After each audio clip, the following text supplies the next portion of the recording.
नमस्कार, आदाब, सत श्री अकाल। कैसे हैं मेरे प्यारे साथियों। देखिए, आज के इस क्लास में आप सभी लोगों का बहुत बहुत स्वागत है।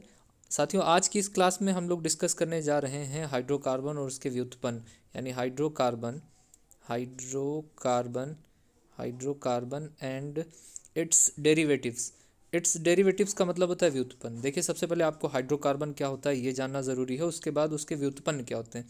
तो देखिए, जैसे हाइड्रोकार्बन में क्या है, हाइड्रो और कार्बन।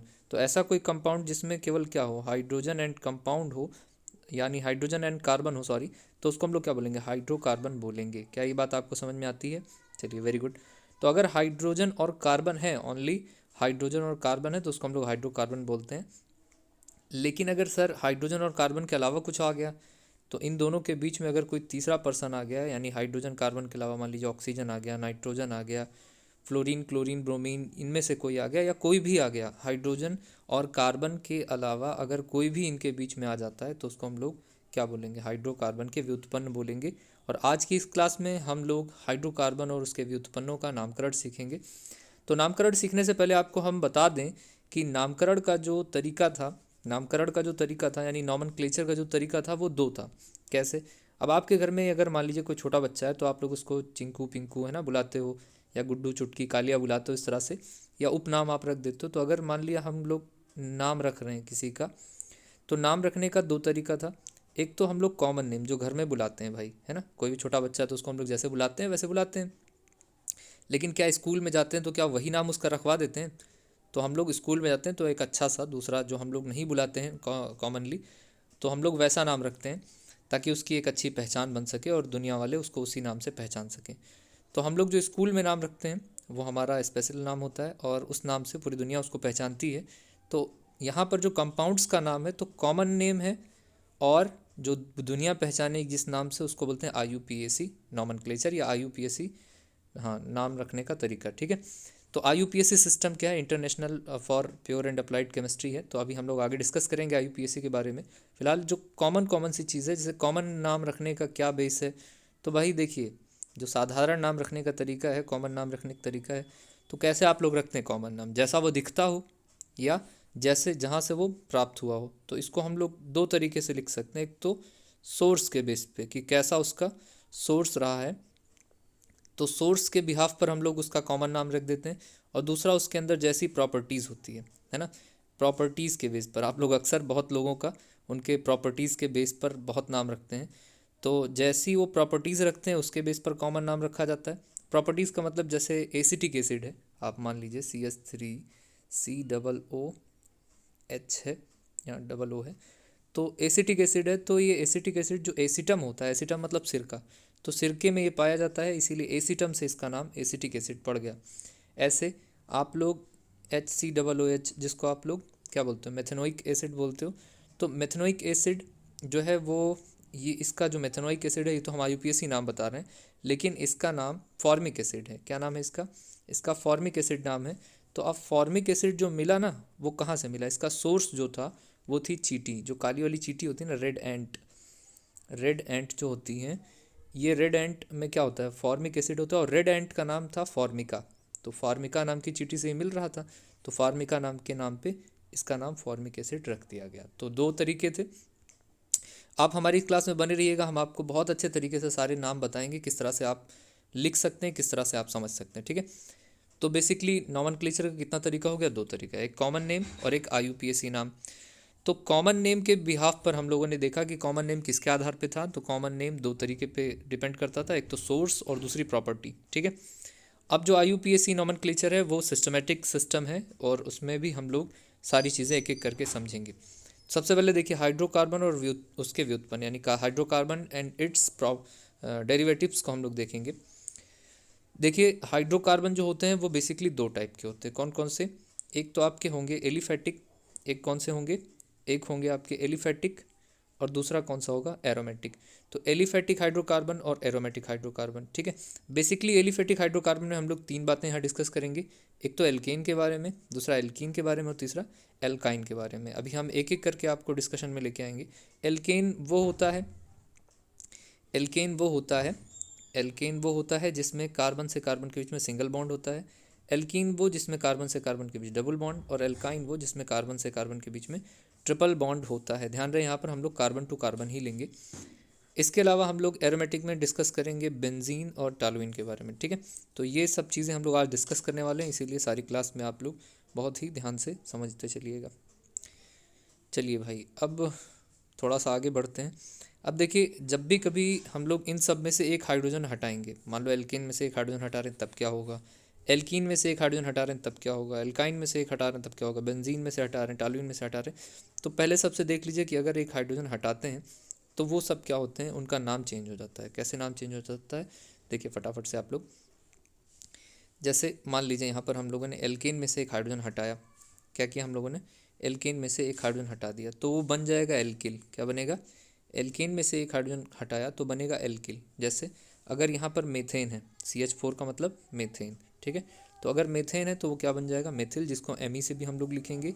और अगर अगर एथेन है, C2H6 है, यहाँ एथेन है और उसमें से एक हाइड्रोजन माइनस होगा तो हो जाएगा एथिल। देखिए यहाँ C2H6 है, यानी 2 कार्बन और 6 हाइड्रोजन। यहाँ पर कितने, 2 कार्बन और 5 ही हाइड्रोजन है, और सिंगल बॉन्ड यहाँ पर छूट गया है, तो इसको हम लोग क्या बोलेंगे, एथिल ग्रुप बोलेंगे। और इसके लिए ET भी कहीं अगर लिखा रहे तो समझ जाइए कि वो एथिल है, ठीक है।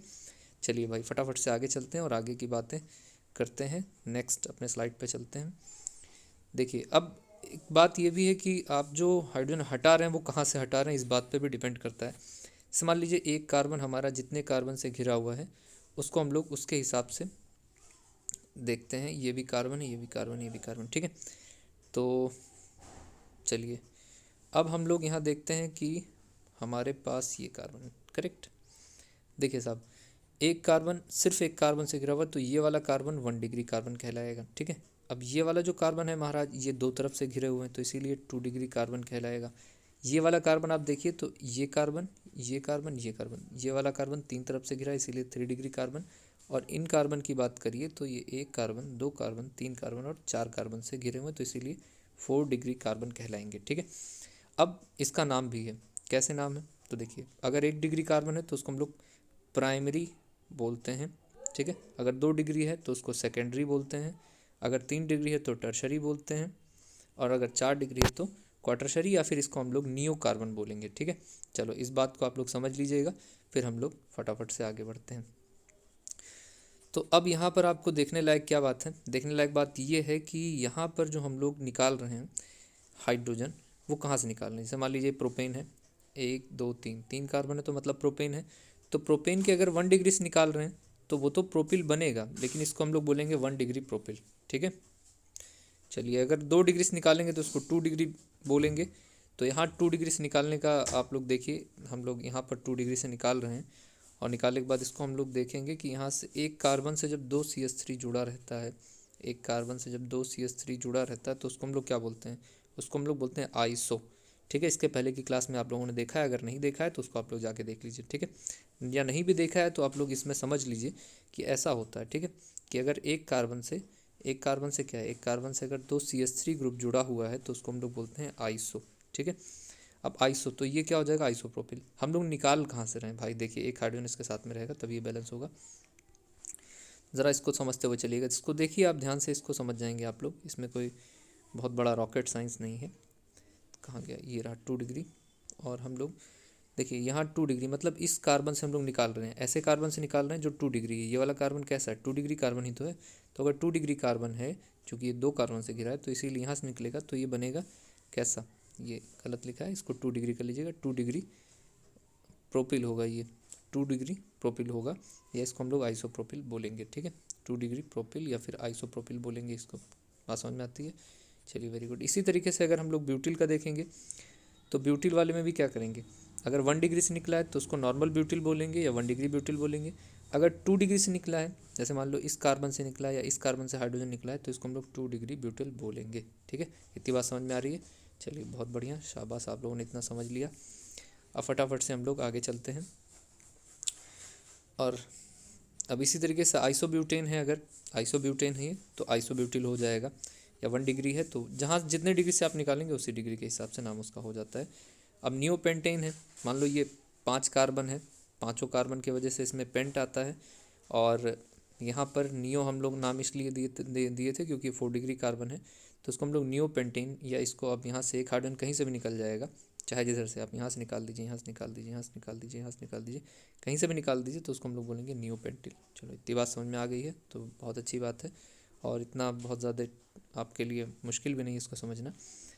अब एल्कीन से अगर आप निकालते हैं भाई साहब, यहाँ पर मज़े की बात है कि एल्कीन से निकालते हैं तो उसको यहाँ पर CH2 डबल बॉन्ड CH2 है, वहाँ से एक हाइड्रोजन निकाले तो इसको विनाइल बोलेंगे।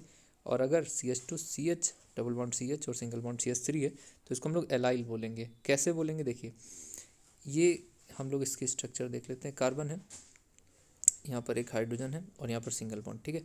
तो यहाँ पर अगर हाइब्रिडाइजेशन के बेस पर अगर आप बात करिए, जो कि आप लोगों ने क्लास 11th में सीखना चाहिए, नहीं सीखा है तो आगे पिछली क्लास में आप लोग देख लीजिएगा कि किस तरह से हाइब्रिडाइजेशन को बताया गया है। फिलहाल हम आपको यहाँ पर एक बार फिर से बता दे रहे हैं कि हाइब्रिडाइजेशन के बेस पर अगर आप कह रहे हैं तो कार्बन जितने तरफ से घिरा है, ठीक है, देखिए एक s ऑर्बिटल एक p ऑर्बिटल अगर मिलता है तो उसको sp हाइब्रिडाइजेशन बोलते हैं, sp संकरण।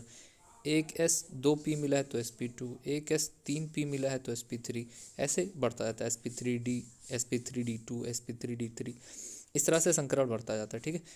तो अब हम लोग देख रहे हैं कि यहाँ पर कार्बन कितने बॉन्ड से घिरा हुआ है। कितने बॉन्ड का मतलब कितने तरफ से घिरा है, एक कितने साइड से घिरा हुआ है, तो हम लोग देखेंगे पहले ये एक साइड से घिरा है, दो साइड से घिरा है और ये तीन साइड से। बॉन्ड नहीं देखना है, कितने साइड से घिरा है ये देखना है।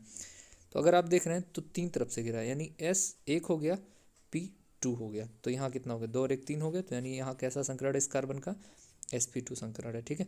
अगर इस तरीके से होता, मान लो एक कार्बन है, अब वो चार तरफ से घिरा है, तो ये वाला कार्बन sp3 हो जाता है, क्योंकि देखिए P3 और एक S 4 हो गया, यहाँ P2 और एक 3, तो ये तीन तरफ से घिरा है तो 3 आ जाएगा, चार तरफ से घिरा है तो 4 आ जाएगा, ठीक है। तो अब आगे देखते हैं कि आगे क्या होने वाला है। अब आपको थोड़ा सा ध्यान से देखना है इसको। ध्यान से क्या देखना है, आप इसको खाली ध्यान से देखिएगा, आपको सारी चीज़ें समझ में आ जाएंगी। देखिए अगर यहाँ पर इस कार्बन की बात करें, यहाँ पर इस कार्बन की बात करें तो यहाँ ये कार्बन कितने कितने तरफ से गिरा है, एक तो ये हो गया डबल बॉन्ड और दो हाइड्रोजन है इसके साथ में, तो ये तो हो गया आपका sp2, ठीक है। और अगर आप sp2 की बात करिए, यहाँ sp2 हो गया, ठीक है सर, इतनी बात समझ में आ गई। अब देखो साहब, हम कह रहे हैं कि यहाँ पर कार्बन कितने से घिरा हुआ है, यहाँ देखिए एक बॉन्ड है C और इसके साथ तीन हाइड्रोजन है, एक हाइड्रोजन, दो हाइड्रोजन, तीन हाइड्रोजन, तो यहाँ का कार्बन कैसा होगा, sp3 होगा। तो अगर sp3 है तब क्या होगा, sp2 है तब क्या होगा, ठीक है। तो जब हम लोग हाइड्रोजन sp2 वाले हाइड्रोकार्बन से निकालते हैं, sp2 कार्बन से निकालते हैं तो बनता है विनाइल, और जब हम लोग sp3 हाइड्रोकार्बन से निकालेंगे, सॉरी sp3 कार्बन से निकालेंगे तो बनेगा एलाइल। तो नाम ध्यान रख लीजिएगा, नामकरण में बहुत इंपॉर्टेंस रखता है, आगे आपके काम आएगा, ठीक है। चलिए भाई फटाफट से, वीडियो थोड़ा लंबा होगा लेकिन आप लोग टेंशन मत लीजिए, सारी चीज़ें इसी में क्लियर कर लीजिए एक ही वीडियो में, ताकि आप लोग को समझने में कोई बार बार आप लोग को टेंशन ना लेना पड़े, ठीक है। चलिए ऐसे देखते हैं एल्काइन में क्या है। एल्काइन में बहुत ही सिंपल है, अगर ये एसिटिलीन है ट्रिपल बॉन्ड तो उसमें एक हाइड्रोजन हटेगा तो इसको बोलेंगे एसिटिलीनिक, ठीक है। एरोमेटिक में अगर बेंजीन है तो बेंजीन में से देखिए C6H6 होता है, C6H6 होता है, 6 कार्बन 6 हाइड्रोजन बना के बेंजीन बनता है, कुछ इस तरीके से स्ट्रक्चर होती है बेंजीन की, आप यहाँ पर देख रहे हैं, ठीक है।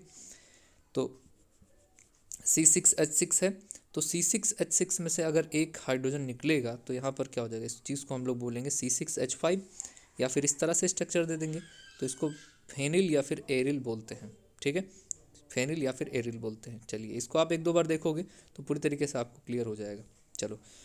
चलिए भाई और आगे देखते हैं।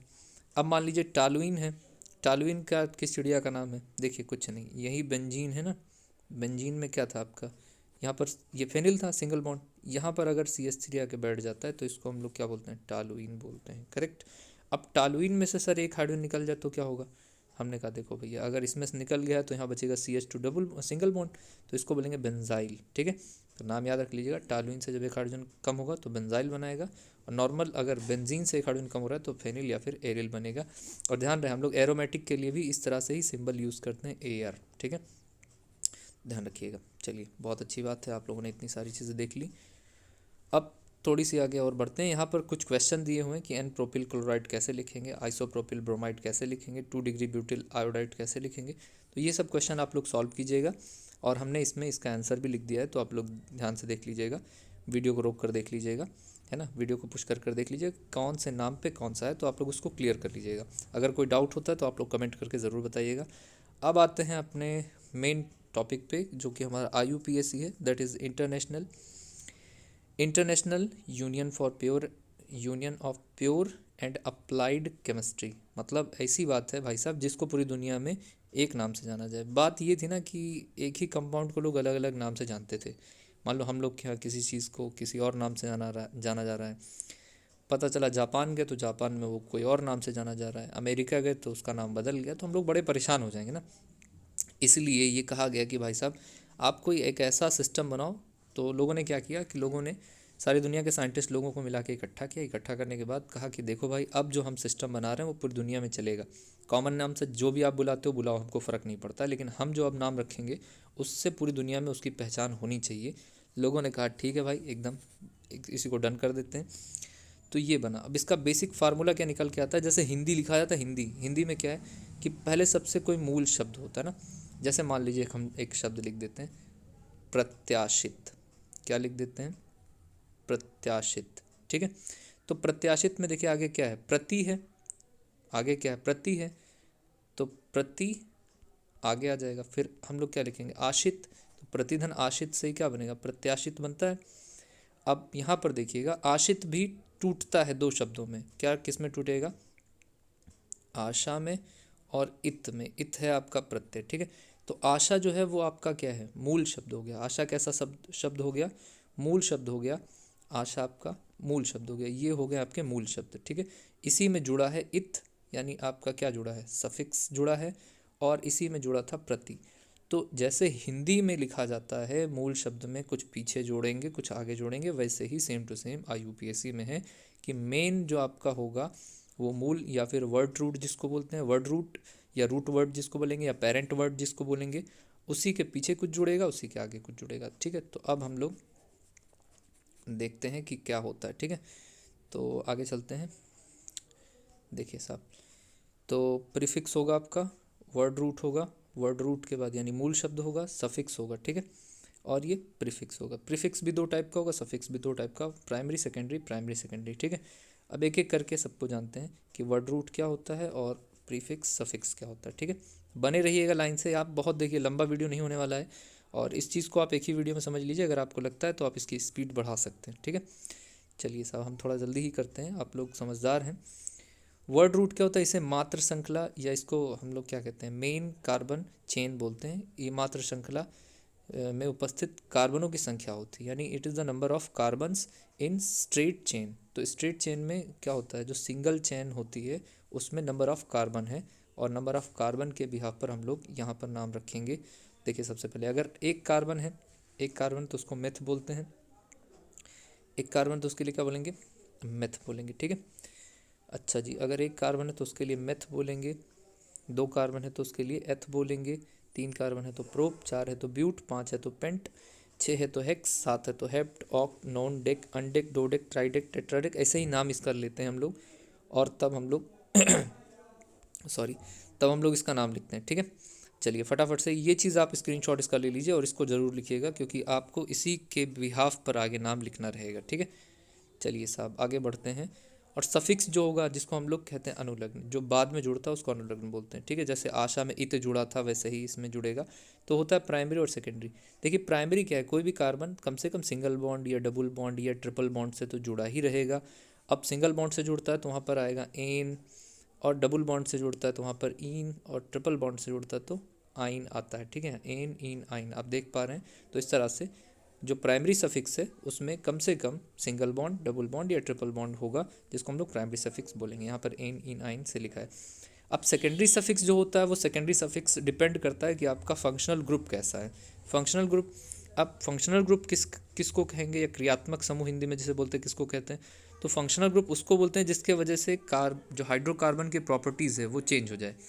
यानी ऐसा कोई ग्रुप अगर कोई हाइड्रोकार्बन से जुड़ जाए जिसके वजह से हाइड्रोकार्बन की प्रॉपर्टीज़ उसी ग्रुप को ही फॉलो करे, तो हम लोग वैसे ग्रुप को फंक्शनल ग्रुप बोलेंगे। ठीक है, जैसे अगर OH ग्रुप जुड़ गया है किसी से, OH ग्रुप जुड़ गया है, तो कार्बन हमारा क्या था? C2H6 था हाइड्रोकार्बन, लेकिन एक हाइड्रोजन हटा, एक हाइड्रोजन को हटा दिया जाए यहाँ से, एक हाइड्रोजन हटा, यहाँ 5 हो गया और OH जुड़ गया। ठीक है, तो अब ये जो एथेन था पहले, C2H6 मतलब क्या? एथेन था सर।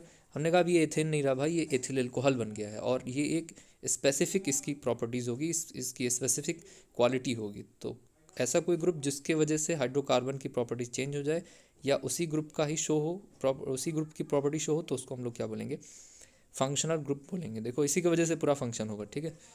अच्छा साहब, ऐसे कितने हैं, ऐसे कई सारे हैं, आप लोग देख सकते हो। तो नीचे देखो फटाफट से, जैसे ROH का मतलब एल्कोहल हो गया, ठीक है। जिसमें सफिक्स क्या आएगा, आप लोगों ने क्लास 10th में सीख रखा होगा सर, ऑल। अगर OH है तो ऑल आएगा। अगर इसको पहले लिखना हुआ तो इसको हम लोग हाइड्रोक्सी लिखेंगे। सर पहले काहे लिखेंगे इसको, हमने कहा देखो हमारे पास फार्मूला क्या है, हमारे पास फार्मूला है पेरेंट वर्ड और सर सफिक्स फर्स्ट और सफिक्स सेकेंड, ठीक है। सफिक्स फर्स्ट में single bond, double bond, triple bond यानी NE9। सफिक्स सेकेंड तो अभी हम आपको बता ही रहे हैं। प्रीफिक्स में किसको लिखेंगे, प्रीफिक्स में देखिए इसमें आपका जो भी क्या कहते हैं आपका फंक्शनल ग्रुप है, इसमें हम लोग देखते हैं कि कौन कितना ज़्यादा वरीयता क्रम में देखते हैं। इसमें हम लोग वरीयता क्रम का मतलब ये होता है कि कौन ज़्यादा पावरफुल है, कौन कम पावरफुल है। तो अगर ज़्यादा पावरफुल है तो उसको हम लोग सफिक्स सेकंड में देते हैं, है ना। जिसको वरीयता क्रम में प्रेफरेंस ऑर्डर में जो ज़्यादा सीनियर होता है उसको हम लोग सफिक्स सेकंड में दर्जा देते हैं, और जो उसके बाद जितनी भी चीज़ें बचती है उसको हम लोग प्रीफिक्स में लिख देते हैं उसके नंबरिंग के साथ। तो अभी आगे हम लोग देखने वाले हैं, आप लोग इसकी टेंशन बिल्कुल मत लीजिए। चलिए भाई देखिए फटाफट से आगे देखते हैं। तो इस तरह से आप देखिए, एल्डिहाइड आप लोगों ने हाई स्कूल में पढ़ा था जिसमें अल आया था, और इसमें अगर प्रीफिक्स लिखना हो तो एल्डो या फॉर्माइल लिखेंगे। ऐसे कीटोन है तो ओन आता है इसमें, आप लोगों ने इसको भी पढ़ा था कि सर अगर single bond C double bond O और कोई एल्किल ग्रुप से जुड़ा हो तो उसको हम लोग कीटोन बोलते हैं, इसके लिए ओन आता है, इसको वन मत पढ़िएगा। अगर पहले लिखना हुआ तो इसको हम लोग कीटो या ऑक्सो लिखेंगे, करेक्ट। इसके अलावा देखिए RC double bond OH, C double bond O और OH अगर है तो उसको बोलते हैं कार्बोक्सिलिक एसिड, कार्बोक्सिलिक एसिड बोलेंगे। इसमें ओइक एसिड आता है सफिक्स में, सफिक्स सेकंड में, और कार्बोक्सी पहले आ जाता है, ठीक है। RCOX, अब देखिए OH है तो उसमें से हम लोग H को हटा करके X लगा रहे थे, उसको बोलते हैं एसिड हैलाइड। इसमें जो सफिक्स सेकंड है वो आता है ऑयल हैलाइड, और जिसको हम लोग हेलो कार्बोक्साइल बोलते हैं, ठीक है। ऐसे उसी H की जगह पे हम लोगों ने OH की जगह पे NH2 लगा दिया, इसको बोलते हैं एसिड एमाइड। यहाँ पर क्या आता है सफिक्स सेकंड पे, एमाइड आता है, कार्बोक्सामाइल आता है, कार्बामाइल आता है, सॉरी कार्बामाइल है, ठीक है। अब देखिए ये सारे नाम आपको रटने नहीं है, बस आप एक बार समझ जाइए, समझने के बाद जब हम लोग इसका यूज़ करेंगे प्रॉपर तो आप लोग ऑटोमेटिक ये याद हो जाएगा, ठीक है। ये RCOOR, यहाँ पर आप देखिए यहाँ पर क्या आ रहा है, RCOOR आ रहा है, तो RCORR इस तरह से है, या फिर जैसे लिखा है उस तरह से है, तो उसको हम लोग एस्टर बोलते हैं। देखो R क्या है, कोई एल्किल ग्रुप है, एल्किल ग्रुप का मतलब वही जो हाइड्रोजन जिसमें से एक कम हुआ है तो उसको हम लोग R लिखते हैं, ठीक है। सेम है तो उसको हम लोग R या फिर R' लिख देते हैं जब कभी सेम नहीं रहेगा, ठीक है। चलो भाई फटाफट से आगे बढ़ते हैं, टाइम काफ़ी ज़्यादा हो रहा है। अब इसी तरह से आप ध्यान से अगर देख पा रहे हैं तो एस्टर है जिसमें OH आएगा, क्या आएगा नाम, OH आएगा। और एल्कॉक्सी कार्बोमाइल है, कार्बोनाइल है। एल्कॉक्सी कार्बोनाइल अगर इस तरह से हमको इसका नाम पहले लिखना हुआ यानी प्रीफिक्स के तौर पे यूज़ करना हो तो एल्कॉक्सी कार्बोनाइल बोलेंगे। टेंशन बिल्कुल मत लीजिए, आप लोग जैसे यूज़ करेंगे आपका नाम याद हो जाएगा, ठीक है। ऐसे RCO सिंगल बॉन्ड O और फिर COR है तो उसको हम लोग एसिड एनहाइड्राइड बोलते हैं। ओइक एनहाइड्राइड इसमें नाम आता है, इसका कोई प्रीफिक्स नहीं होता, इसको हम लोग एज ए सफिक्स यूज़ करते हैं। RCN है, देखो ये तो बहुत इंपॉर्टेंट है बस, और सिंपल भी है। RCN है तो CN का मतलब साइनाइड, देखिए CN आ जा रहा है पहले तो CN सिंपल सा आ जा रहा है तो साइनाइड। अगर NC हो जाता RNC तो उसको हम लोग आइसोसाइनाइड बोलते हैं। देखो उल्टा हो जा रहा है तो आइसो आ जाएगा, सीधा सीधा है तो साइनाइड होगा, ठीक है। अब इसके नामकरण में हम लोग क्या करेंगे, तो इसके नामकरण में हम लोग नाइट्राइल लिखेंगे, और अगर इसको हम लोग एज ए प्रीफिक्स लिखना हुआ तो साइनो लिखेंगे, करेक्ट। इतनी बात समझ में आ रही है, ठीक है। नोट्स आपको हमारे इसमें मिल जाएगा, कमेंट में आप लोग बता दीजिएगा कि आपको नोट्स चाहिए तो हम PDF आपको शेयर कर देंगे, ठीक है। NH2 इसको बोलते हैं एमीन ग्रुप। इसमें क्या आता है, जो सफिक्स सेकंड होगा वो एमाइन आएगा, और अगर हम लोग प्रीफिक्स यूज़ करें तो एमिनो लिखेंगे, ठीक है। चलो भाई इतनी बात समझ में आ गई, बहुत अच्छी बात है आप लोगों को। अब देखिए ROR है तो उसको हम लोग ईथर बोलते हैं, ध्यान रहे। RCOOR था तो एस्टर था, है ना। ध्यान देख लीजिए फिर से एक बार, यहाँ पर आपने कहाँ गया, RCOOR है, यहाँ पर देखिए RCOOR है तो ये एस्टर है, ठीक है, जिसमें OH आता है। लेकिन लेकिन लेकिन लेकिन हम लोग किसको यूज़ कर रहे हैं, हम लोग यूज़ कर रहे हैं ROR, सिंपल सा ROR है, तो इसमें ईथर आएगा, ठीक है। इसमें एल्कोक्सी आता है जो कि प्रीफिक्स में यूज़ होता है, ठीक है। चलिए भाई, अगर इतनी बात आप लोग समझ रहे हैं तो बहुत ही आप लोग समझदार हैं। और नाइट्रो कंपाउंड क्या होगा, जिसमें NO2 आ जाएगा तो वो नाइट्रो हो जाएगा। जिसमें हम लोग एज ए प्रीफिक्स यूज़ करते हैं उसको हम लोग नाइट्रो ही बोलेंगे। अगर हेलो कंपाउंड है, हेलो मतलब हेलो वाला वो वाला नहीं जो हम लोग फ़ोन पे बोलते हैं, या फिर हेलो मतलब हेलोजन है, तो अगर हेलो यहाँ एक्स का मतलब वही जो फिर कल बाहर आई आंटी होता ना, फिर कल बाहर आई आंटी, यानी fluorine, chlorine, bromine, iodine, astatine. तो अगर fluorine, chlorine, bromine, iodine, astatine है तो उसका कोई सफिक्स नहीं होता, वहाँ पर हम लोग क्या यूज़ करते हैं, वहाँ पर हम लोग प्रीफिक्स यूज़ करते हैं, जिसको हम लोग हेलो से लिखते हैं। यानी क्लोरीन है तो क्लोरो, ब्रोमीन है तो ब्रोमो, आयोडीन है तो आयोडो, इस तरह से यूज़ करते हैं। फ्लोरीन है तो फ्लोरो, ठीक है। ध्यान रहा, एस्टाटीन इसमें नहीं आएगी क्योंकि वो एक रेडियो एक्टिव मटेरियल्स के अंतर्गत आता है।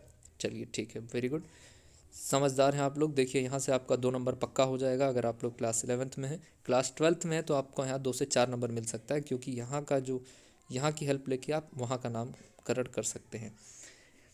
चलिए, अगर स्ट्रेट चेन है, देखिए एक कार्बन है यहाँ पर, ये फार्मूला जो है ये किस चीज़ का फार्मूला है, ये एल्केन का फार्मूला। तो सबसे पहले हम लोग एल्केन का नामकरण कर रहे हैं कि किस तरह से एल्केन का हम लोग नाम कर रहे हैं, ठीक है। चलिए भाई, तो यहाँ पर देखिए सबसे पहले कि CnH2n ये किसका नाम है, ये एल्केन्स का नाम है, एल्केन्स का नाम है, ठीक है। एल्केनों का नाम होता है ये। तो एल्केन के नाम के लिए अगर सिंपल सा एक कार्बन है, n = 1 है, तो यहाँ पर देखिए 1 रखेंगे जैसे आप, तो आपको मिलेगा क्या, सर हम यहाँ पर 1 रखेंगे तो हमको क्या मिलेगा, हमने कहा यहाँ 1 रखेंगे तो आपको 1 मिलेगा, यहाँ पर 1 रखेंगे तो क्या मिलेगा, 2 1 = 2 और +2, तो यहाँ CH4 हो जाएगा। आप इतनी बेसिक मैथ्स तो आप लोग जानते ही हैं। यहाँ पर एक पॉइंट अगर कहीं भी रख देंगे तो उसको हम लोग मेथेन पढ़ सकते हैं, ठीक है। ऐसे इस तरह से एथेन है 2 है तो हम लोग 2 पॉइंट रख के इस तरह से मिला देंगे तो उसको हम लोग एथेन पढ़ सकते हैं। 3 है तो हम लोग 3 पॉइंट को मिला देंगे तो उसको हम लोग प्रोपेन पढ़ सकते हैं। 4 पॉइंट मिला देंगे तो ब्यूटेन पढ़ सकते हैं। क्यों, बात समझ में आ रही ना आपको। ये कहाँ से आ गया भाई, अच्छा ये, चलिए बहुत बढ़िया। तो हम लोग सिंपल सिंपल सी चीज़ें जो आप लोग देख पा रहे हैं उसको समझते चलिएगा। ऐसे पेंटेन के लिए 5 पॉइंट रख देंगे तो क्या हो जाएगी, आपकी पेंटेन हो जाएगी, ठीक है। चलिए भाई, अगर हम लोग नाम लिखें ABCD में अपना नाम लिखें तो कैसे लिखेंगे, इस बात की सारी चीज़ों की चर्चा हम लोग अगले लेक्चर में करने वाले हैं, ठीक है। तो हम लोग अगले लेक्चर में यहीं से शुरू करेंगे कि हम लोग कैसे किसी चीज़ का नाम लिखें। यानी अगर हमको अपनी फैमिली का नाम लिखना है तो हम लोग कैसे लिख सकते हैं, ABCD ये सब नाम कैसे लिखेंगे, ठीक है। तो आई होप कि आपको इतनी सारी चीज़ें समझ में आई होंगी कि किस तरह से किसका नाम लिखते हैं। नेक्स्ट वीडियो जो हमारा होगा उसमें हम लोग चर्चा करेंगे कि किस तरह से ABCD का नामकरण करेंगे और इस तरह से फिर हम लोग आगे बढ़ेंगे, ठीक है। उसके बाद IUPAC हम लोग एल्केन का करेंगे, ब्रांच्ड चेन देखेंगे क्या है क्या नहीं, तो सारी चीज़ें देखने वाले हैं। तो फिलहाल आप लोग इस वीडियो में इतना ही रखेंगे, नेक्स्ट वीडियो की शुरुआत हम लोग यहीं से करेंगे। So thank you very much, I hope कि ये वीडियो आपके लिए यूज़फुल होगा। तो अपने दोस्तों में भी इसको शेयर करें, अगर आप लोग को कुछ फ़ायदा हो रहा है तो आप लोग उनको भी फ़ायदा पहुँचाएँ, शेयर करें। और अगर आपको कोई डाउट है तो आप लोग इसको कमेंट करें।